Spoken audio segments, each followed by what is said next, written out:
name is Kathi McQueen, and I actually grew up here in Adams County, in Peebles, and then I moved to the city.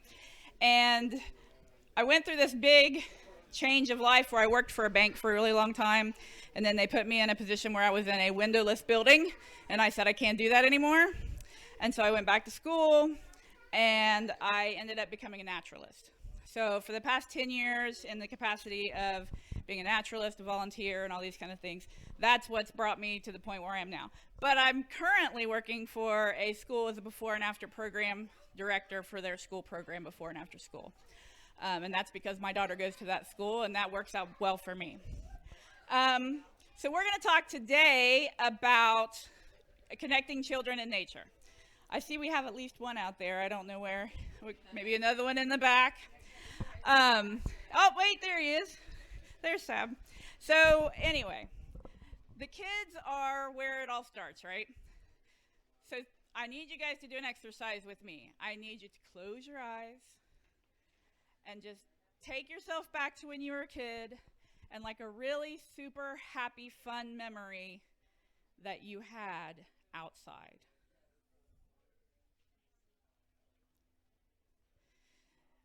Okay, so you can open your eyes. I don't expect people to share because I'm the one with the microphone, but my memory is, and sometimes you feel like they get a little distorted, but to me it was a great adventure to get up in the morning, put a bunch of my stuffed animals into a backpack, go out, throw them down a hill, and tie off a string to go down and rescue them. So I was animal rescuer, and that was probably about, 7, 8, 9 years old. And that's what I always go back to. That was fun for me. And why was it fun? It was fun because it was an adventure. It was new. You never knew from day to day. Even if you walk the same trail, the trail is different every day. So to get your kids outside, you have to give them that kind of enthusiasm for being outdoors. And I'm going to reference my notes a lot, otherwise I will get off track. So what are we fighting against? We are fighting against schedules for dogs, for work and life, and sports for your kids, and clubs for your kids, and all these other things that keep you inside and on screens and things like that. And we'll visit this later, but screens are also not the enemy. They can be very helpful when it comes to getting kids outside. But just for a brief overview, if you're interested in statistics, most kids spend at least 7 hours a day looking at a screen between school and playing games and things like that. And only 4 out of every 10 kids spend any time outside through the week. More on the weekends, obviously. So your obstacles. The first one I'm going to address is discomforts, because if you have kids, you know that there's always a reason. There's always an excuse. It's too hot. It's too cold. It's too buggy. The wind's blowing really hard and it scares me. They have all kinds of reasons to not go outside. So you have to kind of start with that. Let's address what keeps somebody from going outside. And that goes for everybody, adults and children. What keeps you from going outside? Well, when I was working as a naturalist, I always had this hanging up at my desk. This is Maslow's hierarchy of needs. It starts out down here with physiological needs like breathing and food and water and sleep and things like that. And it goes all the way up to what he called self-actualization, where you get your creativity and your spontaneity, and where you start to have problem-solving skills that can happen and all this. So in all honesty, all of us have to meet all of these before we can get to the highest point of your self-actualization. So when you talk to your kids, ask them, why don't you want to go outside? Okay, it's too hot. Maybe you go outside at a different time of day. Maybe you take them to where there's water. Maybe if they think there's too many bugs, you dress that with bug spray. But you also have some things that you could talk about, like I had a lot of kids on hikes would be like, I don't want poison ivy. Stay on the trail. It's not going to come out and get you. If you accidentally do something like that, you could, but if you stay on the trail for the most part, you're good. So you have to do those discomfort items to get them going. Let's see. Access. Does anybody here feel like they don't have access to outdoor places to go with their kids? Around here, it's a lot easier. You guys have a lot more land, you have a lot more parks, you have a lot more just free space. I mean, when I was younger, we only had about an acre or two, but my neighbors didn't care if I was on their land. So, you could trot across there and hike in their backyard. They didn't care. So moving to the city, I found out that access is a big deal, but not so much out here. And then, of course, there's the interest. Every kid is going to tell you, well, there's nothing outside I want to do. I'm bored. Why would I want to go out there? Well, you got to kind of spark their interest. Do they play video games? There's lots of apps you can download for scavenger hunts and games that take you outside to find things. And I'll get into more of specific ideas on how to do that here in a few minutes. But you really have to listen to your kid, and you really have to listen to your inner kid to help get them to where they need to go. All right. Quick benefits. Everybody should know this already. I feel like everybody's just like not talking. So anybody tell me, what's a benefit of going outside? What would benefit a child going outside? Exercise. Use their imagination. Vitamin D. What did they say back there? Be free. That's true. When you're in the house with your parents, I mean, they were kind of watching what you're doing. You go outside, you might be able to do a few things. Take more risks, right? Climb a tree. So the physical activity, we said, to lose weight, go outside. Mental, with the vitamin D. Just being in nature and being away from a lot of sounds is, you don't realize how much the sounds around you are influencing your mood. If you live in a house where the TV's on all the time, or there's music blaring.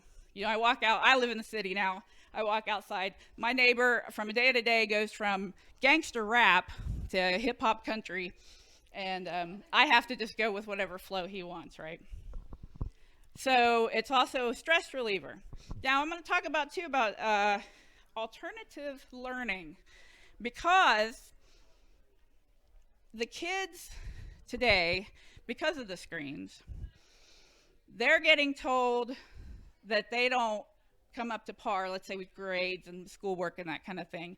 They're getting up there with these ideas that if they can't put it on paper right there in the classroom, it's not going to work. But that's not always true. When I went to college, I had a girl in my biology lab partner, actually, and she was a C student, solid C student. But when we went out and did field research, she went to an A student. Hands-on learning worked for her. And I think that is true for a lot of kids that are out there. I'm going to get a drink of water. It's not as hot as yesterday, but. Okay. Yeah, sure. Also, being indoors all the time limits children's ability and even adults' abilities to identify with people's past and what their lives would have been like. How can you picture what it would be like to have lived 10,000 years ago, 5,000 years ago? Yeah. What was the world like? Can they imagine there was a mile-high glacier in central Ohio when the first humans came into this area? Yeah, that's exactly it. And you form that attachment to place. You start to realize that this is where I come from. This is the world around me. And it's not just, it expands the global perspective of a child. So that's a really good point. I like that a lot. Kind of shifting gears a little bit. I have a vast amount of things in my past that I've done, workshops, and I have a master's degree and blah, blah, blah, blah, blah. I can tell you right now that none of that makes a difference. If you want to go outside and you want to have fun, you do not have to know everything. You just have to be there. Being there is half the battle. Getting the kids out there is half the battle. So once you do that, you can start to overcome, and then they'll get really interested, right? You'll say, oh, look, we found this weird moth, and now we have a little book, and we're going to look what the moth is. But when you first go out there, it doesn't matter. They found a cool moth. That's all you really needed to know. So I think you should also know you're not alone. You have a community of people that want to get you and your kids outside and enjoying nature. Your local park systems, your libraries, who else did I have on here? Oh, the soil and water. Soil and water, they're always doing things. Ohio Department of Natural Resources are always doing things. So they are all places that you can get, and most of them have free activities. You don't have to pay for those activities. If you like to get the kids out, that's what we're doing. Let's see. So let's talk for a minute. I know we only got 2 kids back there, but I'm going to ask, can the 2 kids help me out? Are there 2 kids back there that can help me out? All right. I need you to go down one of these paths and find the coolest thing that you can bring back in here. Can you do that for me? Just one thing. Yeah, the guy in the orange shirt, you can do that too. Ray. So they'll be back in just a second. But so what I'm having them do is just go out and find something they think is cool. It doesn't matter if it's rock or a leaf or whatever. So we'll get back to them in a second. We're talking about ideas. There's not that many of us in here, but I will remind you that there is a really cool scavenger hunt thing going on with this festival right now. That if you take your kid over to the info booth, they'll give you a list of scavenger hunt items. They go take pictures with their phone, come back, say this is what we found, and they'll give them a really cool prize that I hear is related to Bigfoot, and I'm kind of sad I can't get it. So that's what is going on over there right now. I have, one of the first things I did with my daughter was a fairy garden. Yes, she's sitting right there.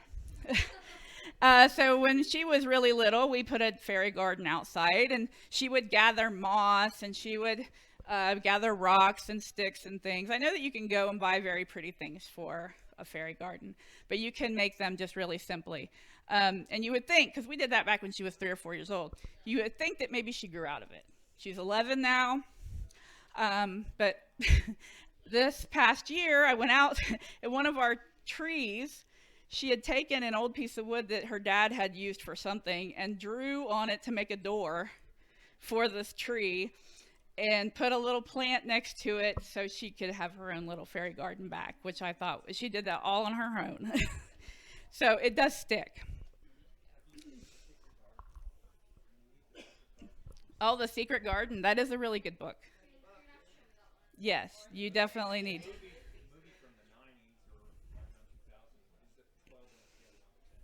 Oh, really? I hadn't seen the movie. That's okay. We'll have to do that, won't we? So, another thing is color wheel, which is really simple. It can kind of be a dad thing that you can do because you go to the hardware store first and you get some paint samples, put them on a piece of paper, and go outside and you try to find things to match the colors that you found on the color wheel there, which is really easy. Outdoor tents are cool. Now, you can get expensive with the tents and things. Like if you just take a blanket and lay it over a clothesline, there's your tent. Have them go outside. Sometimes they just like the privacy of it. Oh, I'm hiding. I'm safe inside the tent. So that's a really cool idea that you can do. See, I have hecklers in the front row if anybody's interested. Might have been girls I went to high school with. I'm not sure. Another thing is creeking. Especially for the kids who get hot. The kids that get really hot love to go creeking because at that point, that's where you kind of got to be a little bit prepared, right? Make sure that they have on something you don't care if they get dirty and wet. But they'll get on their knees looking for all kind of stuff. And that's how we ended up keeping like a little tiny fish net in the car. If we stop at a creek, we can try to find fish. All right, I think at least are both my kids back? Come back up here and bring me your stuff. Come here. Oh no, it was too big. No, it was actually it was this really big moth. Oh, you found a really cool moth. Oh, that's really cool. I really thought it was cool. And you, what'd you find? With double O's. Cool. Cool. I found a fern. A fern. It was a really nice fern. So I'm just going to ask you a real simple question. Was it fun just to go try to find one thing? Not really. It made me feel bad. Why? I had to breathe really hard.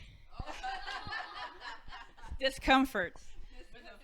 Not really because I had too many things. Too many things to bring back. So it was actually a good experience, but we had some problems with it. All right, thank you very much for coming up. Everybody give them a hand. So when I went out this morning, I tried to put myself in kid mode.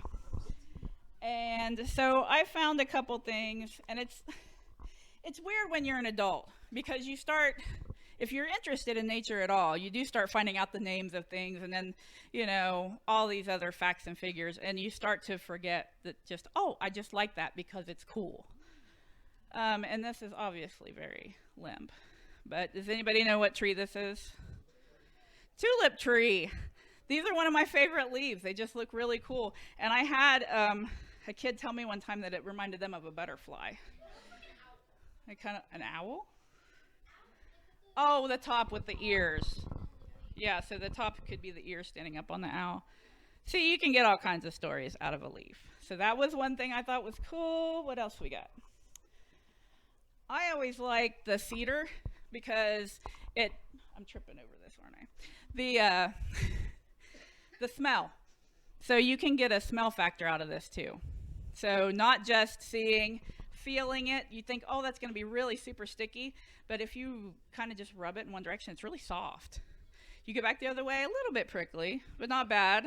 But the smell, that stays with me forever. Like, I do that with a lot of wildflowers too. This smells really good. This smells really good. So that was really awesome. What? So, again, everything wilted on me. There are a couple plants out there. I know there's this leave no trace, right? There are a couple plants out there that I don't think that counts toward, and one of those is honeysuckle. So honeysuckle has super bendy branches. They're really hard to cut. You can't just tear them usually, but you can braid them and make a really cool flower crown. Yes, you can have it later. So flower crowns are something especially girls love to get into, but you can braid them and do all kinds of things. You can actually do like a science experiment. How strong of a rope can we make out of braiding some honeysuckle together? Can we hang something from it, and will it keep it? And it gets your mind going with all these questions that you feel like you need answered. You don't really need them answered, but it's cool that you're asking. You're starting that critical thinking process. And that's for adults and kids, because we all get lost in if I don't know the answer, I'll just Google it. Well, maybe you should do a science experiment instead. It's a lot more fun. I'm telling you. Another thing I found when on my little trip was this branch, because I thought if I was a kid, I am now a reindeer or a deer. That is exactly what I would do. I'd probably, put it in my hair, make it stick or whatever, and walk around. So it's much harder as an adult to find those things. All right. Let's see where I lost myself at. Fishing, hiking, outdoor art. You can take any of the leaves and the different things you can find and make pictures. There's people that do that. You'll see them on TikTok and Instagram and all that too. But, there's so many things you can do. They just had a workshop over there on getting pigment out of rocks to do paintings and stuff like that. Yes? You can also take like a leaf under paper and you can color over it with a crayon and make it really pretty. Yeah, that's a simple one. A crayon, a piece of paper, and a leaf. And you do that rubbing, and you get to see all those lines and veins through the leaf, which is really cool. Music, you can find lots of music out in nature. Besides the birds, the insects, sometimes just the trees. There's, I I'm losing my mind. I can't think. I think it's the cottonwood trees that almost sound like a running water. If there's a bunch of them in an area, when their leaves start to shake, it sounds like there's water running, which is really cool. Because I've been tricked before. Is it raining somewhere? No, it's just the trees. Listening to the rhythm, yeah. So let's talk a minute about how to start it. You have a kid, you get them outside maybe, but you're still having trouble. It's okay to start small. You don't have to say, we are going outside for an hour, and I will sit on the couch inside and watch you. No, that's not. So you go out you give them 5 minutes. And it depends on the age too. Some kids from a young age can only go for 5 minutes before they need something else to do. So you can start really small. You address those discomforts we talked about. Is it too hot? Is it too cold? All those kind of things. And you try to make them comfortable enough to be out there. You're just climbing that ladder up to the point where they can actually feel really nice being outside in nature and get all this really nice benefits that we talked about. Ask questions. Again, if you have kids, you know, well, what do you think about this? I don't know. Well, what about this? I don't know. And then you're like, wait a minute. If I hand this to you, will it stick you on the finger? And they're like, oh, I don't know. And they may take it out of your hand. And you're like, well, wait a minute. What if you rub it this way? What if you comb it backwards? All these kind of things. You have to help them along, especially when they're younger. The older kids, I think that's more of a trying to find an interest for them, trying to find that tug and pull that's going to be out there. I had never been a birder. I really like to watch birds, and I really like to learn about them, but for some reason that wasn't something that ever just struck a chord with me. And apparently it's insects that are in my hair. That's what's making me happy. But it ended up being the thing that really drugged and pulled me in was raptors, not just the songbirds, but the raptors. So owls and hawks and falcons. Learning and being out and try to find them is a really big excitement for me. Maybe not all the tiny warblers. They're really cool to see outright, but I want to see the raptors. That's what I'm out there for. And most people will, if you dig far enough, you'll find something that will keep them outside. I mean, it's where we originated from, right? We're all part of the earth's a part of us. So it really seems impossible to me that you can't find at least one thing that's going to make you enjoy the outdoors. What? Crystals. Yeah, she's a rock collector. Trust me, there's hundreds of pounds of rocks. Okay. Another good idea for kids, bring a friend. You'll notice that kids do better in pairs at everything. Oh, this is boring. Oh, my friend's here. This is awesome. So have them bring a friend. Bring over another kid. I've always struggled with that just because I've been kind of a loner. But I find out more and more that she does better with a friend. So you always bring a friend, especially if it's a new experience. That way they can have fun together. Because even though she might think I'm a good mom, I'm definitely not a fun mom. So, let's see. Liar. Be a role model. It's like I said, there was a girl I worked with at the bank who would literally put her son outside, push her couch over to the window, and watch them through the window. You go outside. You're supposed to be outside. I'll be right here on the couch. And it sounds kind of ridiculous, and I could see if you were sick or something, but you really got to try to make an effort yourself, and you're gonna see the benefits too. You are really gonna notice the difference when you get out there. Teach by example, exactly. Let's see. If you have a lot of things on your plate, the sports, the clubs, the school, the work, schedule it. Put it in your phone. Make an appointment with your spot in nature. Spend 15 minutes a day, even if it's just walking around your backyard. My backyard is not as big as this tent. And somehow, That one became a nature lover. We started out by hugging trees in the backyard. When she was old enough to raise her arms, she was hugging trees. And she still hugs trees today.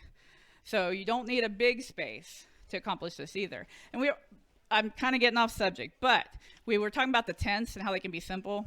They're also things that you can put, like a trampoline. We ended up putting a trampoline in the backyard and found out that it's not just for jumping.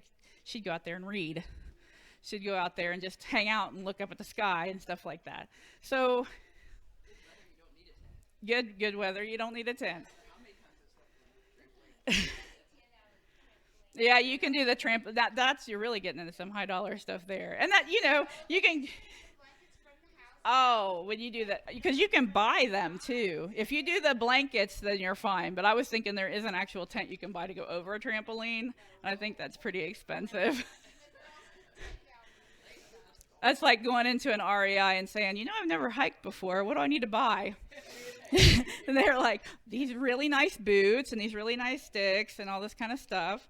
And that brings me over here to this, because I forgot about one of the things I found on my journey outside.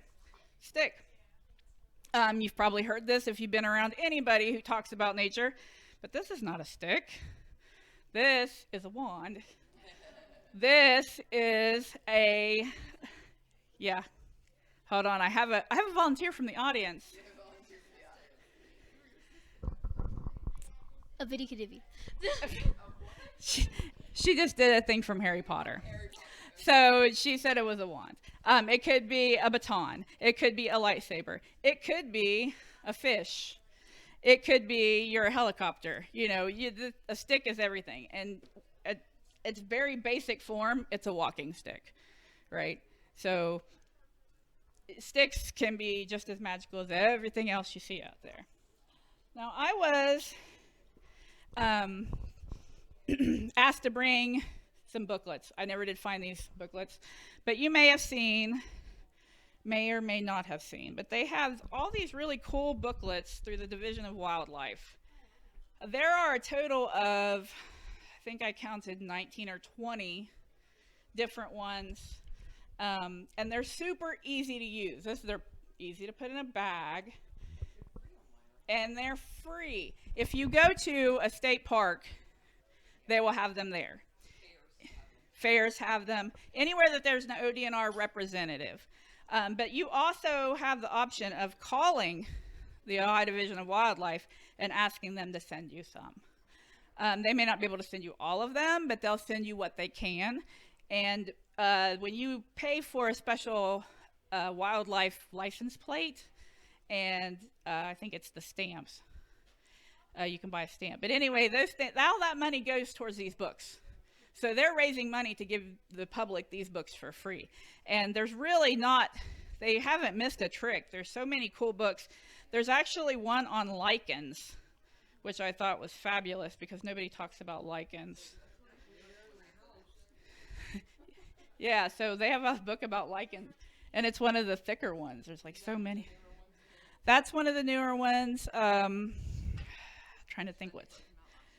Yeah, I'm missing 4. When I went through mine, I'm missing 4.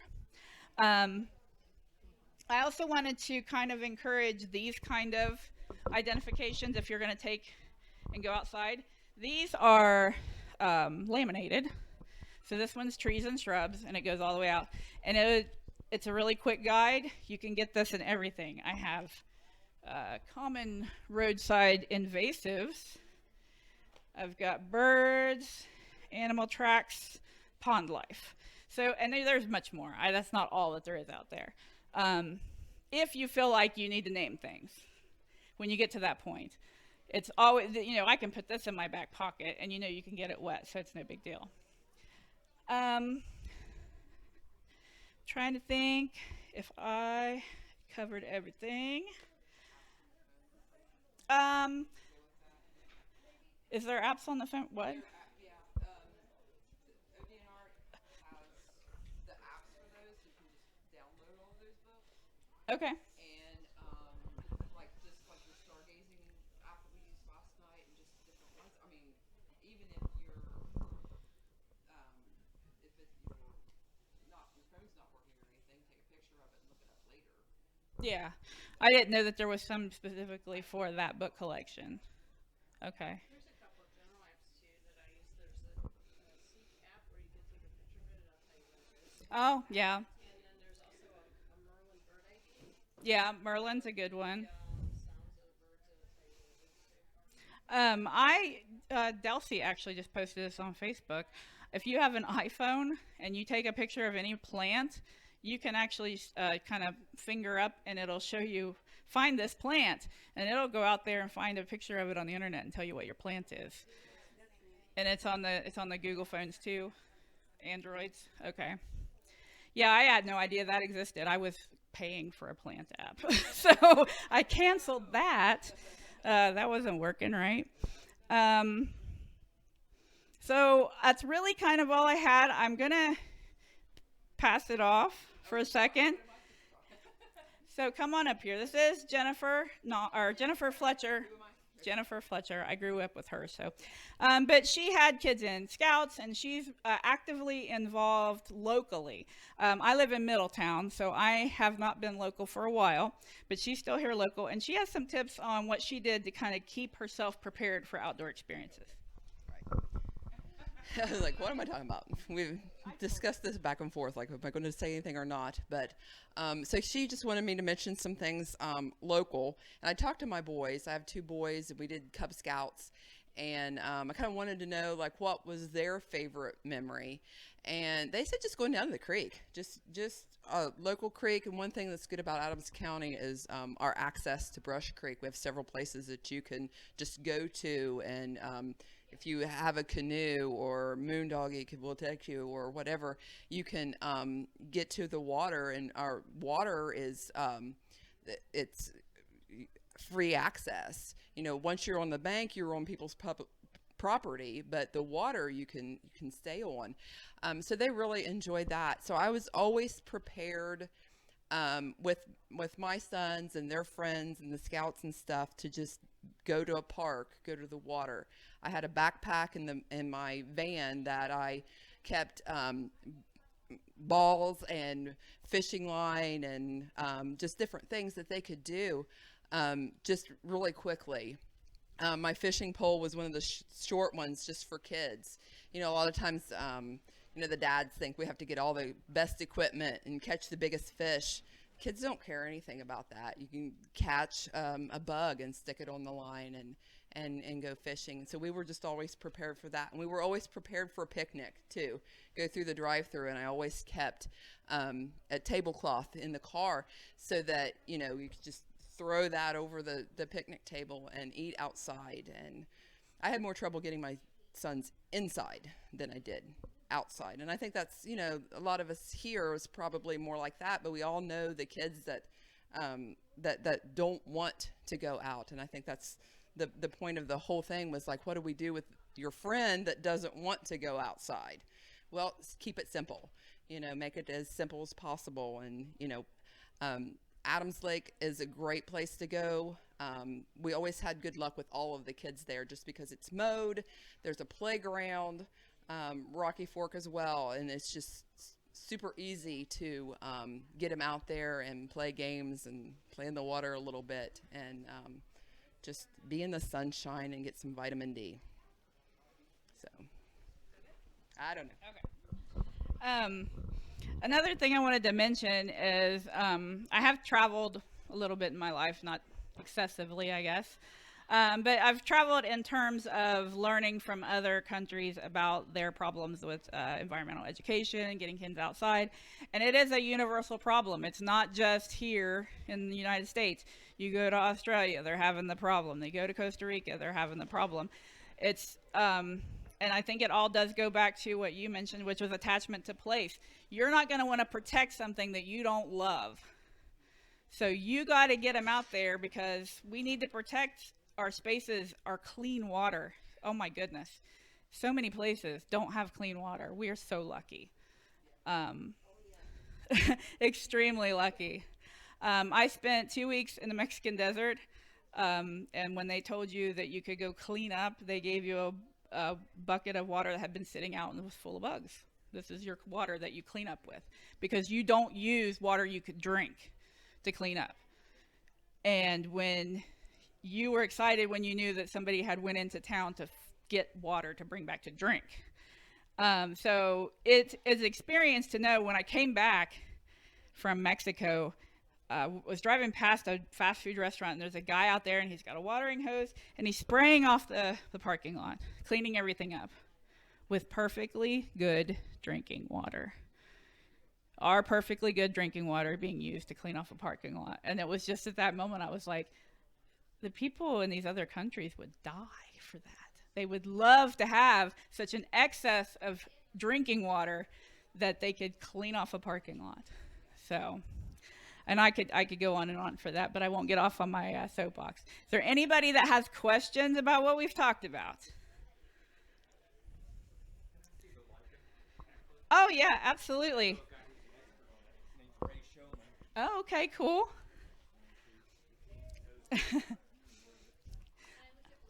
Yeah, absolutely. If nobody has any questions, I'm just going to kind of leave it and say thank you guys for coming and listening to me. I do have the books up here. You can come look through them. If you need any of the information, I think it's on the back to get a hold of the Division of Wildlife for those free IDs. And if you have any other questions for me, I'm actually right in a booth over there, McQueen's Charming Art. And I do have rocks. So plenty of rocks.